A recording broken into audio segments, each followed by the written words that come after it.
Hello दोस्तों। आज all India football federation की स्पेशल जनरल बॉडी मीटिंग थी और उस मीटिंग में मेनली तीन बात निकल के आई है। सबसे पहली बात जो मीटिंग में निकल के आई है, जो नेशनल सॉन्ग है और नेशनल एंथम, यानी कि नेशनल सॉन्ग वंदे मातरम और नेशनल एंथम जन गण मन, इसको जितनी भी ऑल इंडिया फुटबॉल फेडरेशन के थ्रू जितने भी टूर्नामेंट ऑर्गेनाइज करती है एआईएफएफ, उसमें ये प्ले किए जाएंगे दोनों, नेशनल एंथम और नेशनल सॉन्ग। खैर ये डिसीजन एआईएफएफ ने ठीक लिया है। इससे जो हमारे प्लेयर है, मैच शुरू होने से पहले जो प्लेयर है वो एनर्जेटिक और बूस्ट फील करेंगे। सेकंड डिसीजन जो मीटिंग में निकल के आया है, ऑल इंडिया फुटबॉल फेडरेशन अपना नाम ऑल इंडिया फुटबॉल फेडरेशन से एफएफबी यानी कि फुटबॉल फेडरेशन ऑफ भारत करना चाहती है। लेकिन इस डिसीजन में अभी अप्रूवल आना बाकी है स्पोर्ट मिनिस्ट्री का। उन्होंने अब भेज रखा है, सबमिट कर रखा है स्पोर्ट्स मिनिस्ट्री को। जब ये वहाँ से अप्रूवल आ जाएगा तो ये नाम भी लगभग चेंज हो जाएगा। लेकिन मेरे बात में ये चीज़ समझ नहीं आती, ये नाम चेंज करके होगा क्या? मतलब इससे हम क्वालिफाई कर जाएंगे फीफा वर्ल्ड कप से? ये जो चीज़ है वो तो एज इट इज़ रहेगी ना। तो ये कॉस्मेटिक चेंज करके, नाम चेंज करके कुछ नहीं होगा। मुझे तो ये लगता है ऑल इंडिया फुटबॉल फेडरेशन अपना नाम चेंज इसलिए कर रही है ताकि जितने भी इंडियन फुटबॉल फ़ैन हैं वो सब चीज़ भूल जाएंगे जो भी पास्ट में इन्होंने किया है। लेकिन खैर ऐसा तो होगा ही नहीं, क्योंकि हम इंडियन फुटबॉल फ़ैन हैं, जो डाई हार्ट फ़ैन है वो कभी भी ये चीज़ भूलते नहीं है जो भी इन्होंने ऑल इंडिया फुटबॉल फेडरेशन ने जो भी उल्टे काम करे पास्ट में। अगर आपको चेंज ही करना था, अगर आपको कुछ भी इम्प्लीमेंट करना था, तो आप ये करते स्टेट एसोसिएशन, आपके स्टेट मेंबर हैं स्टेट एसोसिएशन के, तो आप वहाँ से यूथ लीग कराइए। कई स्टेट तो ऐसे हैं जहाँ ढंग से यूथ लीग भी नहीं होती है।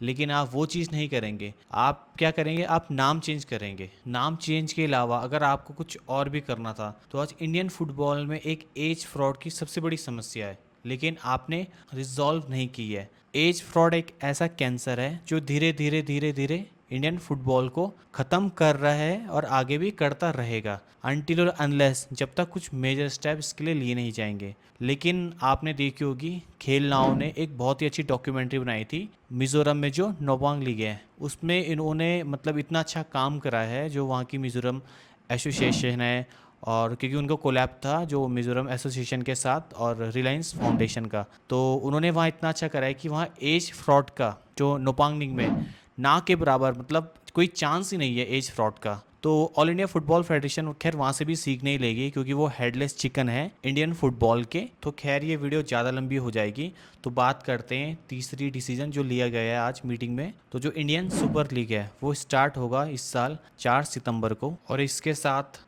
इस साल इंडियन सुपर लीग और आईएफएल में 3+1 ओसीआई का रूल इम्प्लीमेंट करने की सोच रही है ऑल इंडिया फुटबॉल फेडरेशन। क्योंकि भाई जो ओसीआई में जो कार्ड होल्डर होते हैं, जिनके पास ये पासपोर्ट होता है, तो इसमें कुछ क्राइटेरिया होता है, लगभग 6 महीने या 1 साल इनको इंडिया में रहना पड़ता है। तो अगर फिर ये इस साल अप्लाई हो जाएगा, इस साल इम्प्लीमेंट करती है अगर और एआईएफएफ, तो जो जितने भी ओसीआई जो प्लेयर हैं जो इंडिया आएंगे खेलने के लिए, तो ये रिप्रेजेंट भी कर सकते हैं इंडिया को। ओसीए वाला रूल अगर इस साल इम्प्लीमेंट हो जाता है, तो इससे जो फ़ायदा होगा, इससे फ़ायदा यही होगा कि जो अब वर्ल्ड कप आने वाला है नेक्स्ट 2030 में, उसका क्वालिफाई भी शुरू होने वाले इस साल के एंड में लगभग। तो उसमें ये कि इंडिया अच्छा परफॉर्म करेगी, क्योंकि भाई जो स्पोर्ट्स मिनिस्ट्री है उसने जो पीएमओ को भेज रखा है स्पोर्ट्स पासपोर्ट के लिए, तो उसमें काफ़ी टाइम लग सकता है।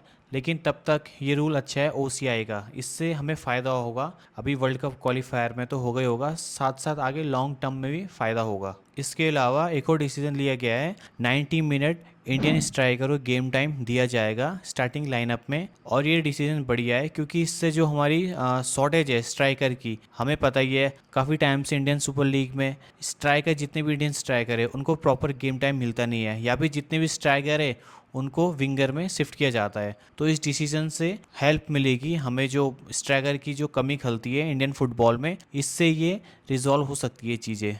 तो भाई यही कुछ न्यूज़ थी आज के इंडियन फुटबॉल में। तो आप मुझे कमेंट करके ये बताएं, आप किस ओसीआई प्लेयर को इंडियन सुपर लीग में और आईएफएल में देखना चाहते हैं। अगर आपको ये वीडियो अच्छी लगी, प्लीज़ सपोर्ट करें। Thanks a lot for watching this video.